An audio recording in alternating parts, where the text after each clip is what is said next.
What's up, YouTube? I'm Mike, and today I'm back again, leaving the hardware store, got my tire plug.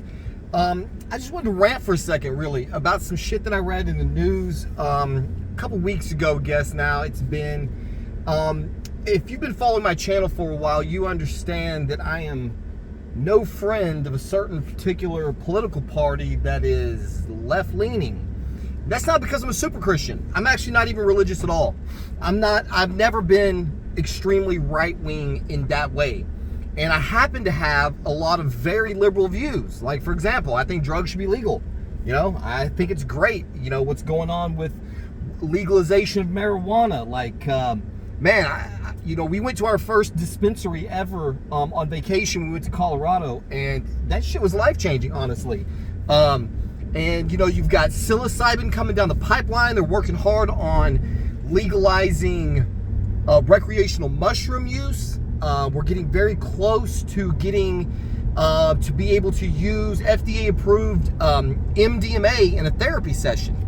So a lot of changes, you know, a lot of the things on the left side agenda, I happen to agree with. You know, I'm really kind of a fiscal conservative and a social liberal to some degree, although I think our border policy is embarrassing. That all being said, what I actually want to talk to you today about is electricity, right? Weird fucking topic. I got intimately acquainted with how pathetic our electric grids are a couple of years ago when we had a power outage in Dallas due to record low temperatures. We had snow, and I think it was like 8 degrees outside, which was ironic, you know, because supposedly global warming is going on, and yet we had record low temperatures in Dallas, really on more than one occasion in the last couple of years. So we were completely without power, and we spent days freezing our balls off inside of our house, and all due to the fact that the electrical grid could not sustain the power needs at that time. Now, again, you had this in the news recently because the state of California is having all kinds of problems supplying enough electricity to their people. And that is the point of this video. Somebody told me once that I think like the definition of insanity is doing the same thing over and over again, expecting different results. What the state of California also just did was pass new legislation that would outlaw the sale of gas-powered, diesel-powered vehicle, like cars and trucks by 2035.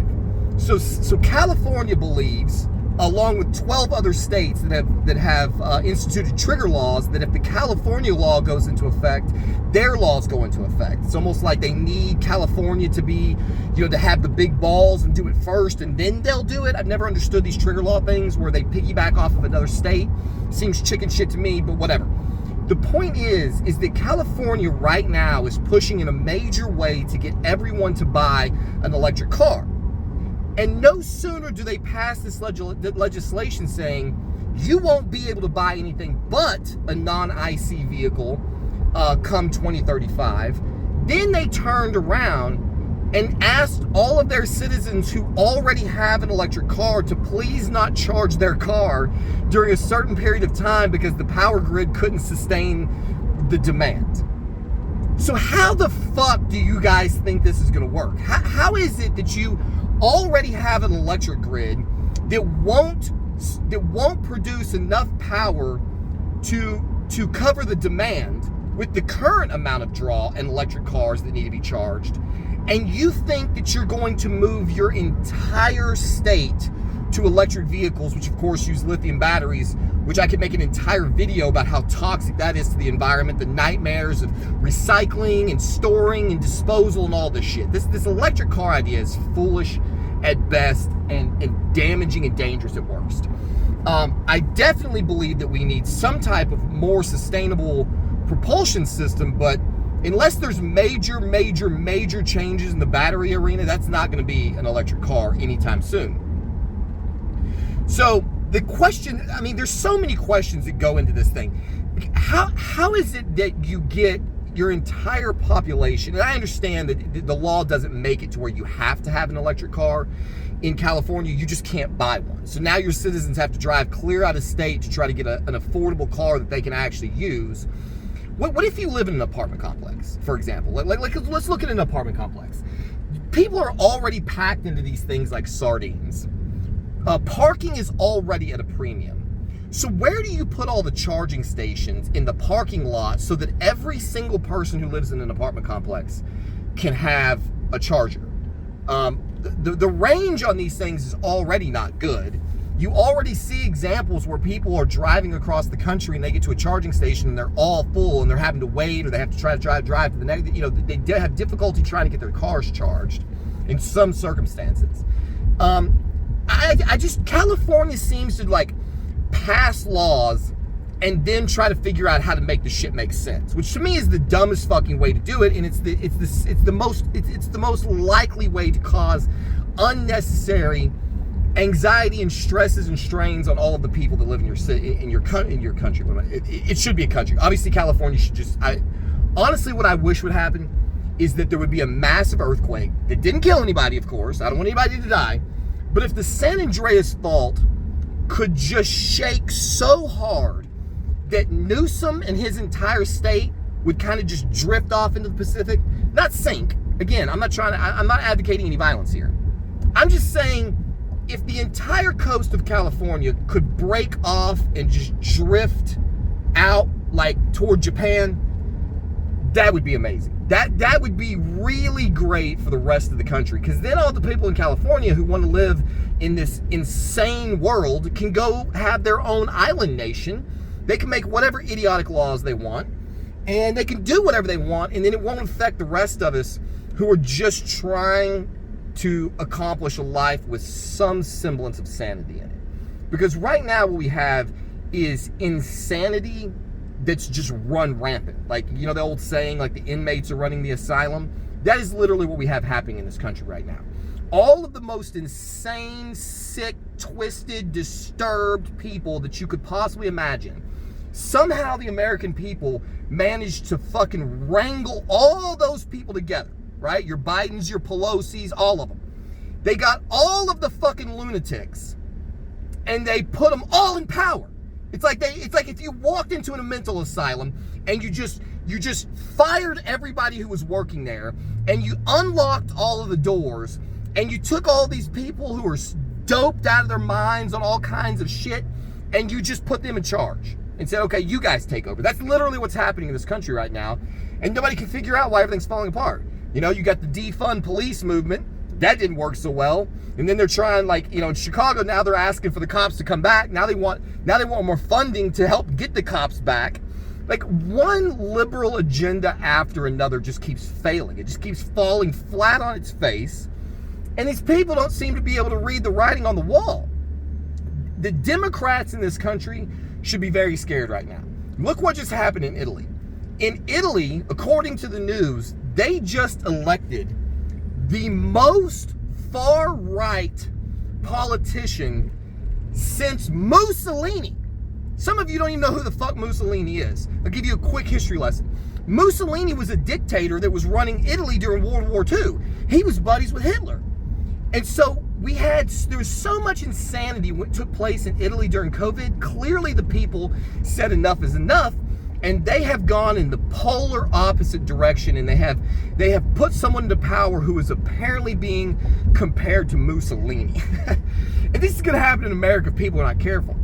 I happen to be a person who believes in the middle ground, right? Like, I don't think it's a good idea for the Republicans to just completely take over the government system, because they're going to institute a lot of Levitical type laws that are going to constrain the rights of all of us, okay? I am not a right-wing Christian. I don't think that we need a return to Levitical law or Sharia law, which is what some people on the right would have happen.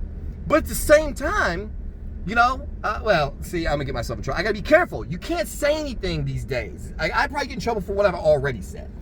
So, what I'm trying to say is, somebody in my audience, there's got to be some of you smart guys out there. We need a new propulsion system that doesn't take fossil fuels and doesn't take lithium batteries before the state of California completely loses its fucking mind and causes all of us a world of shit. Like, there's a lot of things I want to do in California. They got some beautiful places to visit, and I want to get that done before my lifetime is up. But I gotta be honest, I'm terrified to even cross the border. Like, I don't know what they're gonna do next. You know, their COVID restrictions were out of control. Gavin Newsom, I'm telling you right now, is one of the sickest human beings who has ever walked the face of the earth. This guy's dangerous. He's disturbed. And I mean, I think he's probably a kitty fiddler. You know, have you ever looked at the guy? Would it really surprise you, honestly, if Gavin Newsom got caught up on some kitty fiddling charges? He looks the part. I'm just saying. He kind of looks like he might be a weirdo. And that is not the kind of person we need in a position of power in this country. And he certainly is not going to help California. All you people who think he's helping, he's not. And it's evidenced by the fact that half of y'all are moving out of California and running to Texas, which is weird. These Californians are fleeing California to come to Texas. They're fleeing to go to Colorado. I mean, they're just running the fuck away from all of these insane policies that cost them an arm and a leg. Gas prices are outrageous. You know, we've been dealing with this shit since I was a kid. I can remember back in the day, you know, you would get like a, you know, you'd buy something, whatever it was. It could be anything. And at the bottom, it would say, this product contains chemicals known to the state of California to cause birth defects. And I was always like, as a kid, I'm like, wow, like, how come it only causes birth defects in California? Or how come they're the only ones that know about it? Like, why does, it says right there on the box that they know that it causes birth defects. But the 49 other states don't agree? Like, what is going on? And this has been going on forever, and it's only gonna get worse, guys. Electric cars are not the answer. How the fuck am I gonna tow an RV with an electric car? How are we gonna do that? How, you know, I know Elon's working on an electric, you know, like semi-trailer, but what, we gonna have electric boats? Like, this is nonsense. And this 2035 deadline is insane, and it's never going to make it. So if you have an opinion, which I'm sure a bunch of you do, I know most of my audience is right-wing, like, because the rest of the country won't listen to anything I have to say. This is probably going to put a nail in that fucking coffin. So if you got an opinion, leave it in the comment section below, and we'll see you on the next one.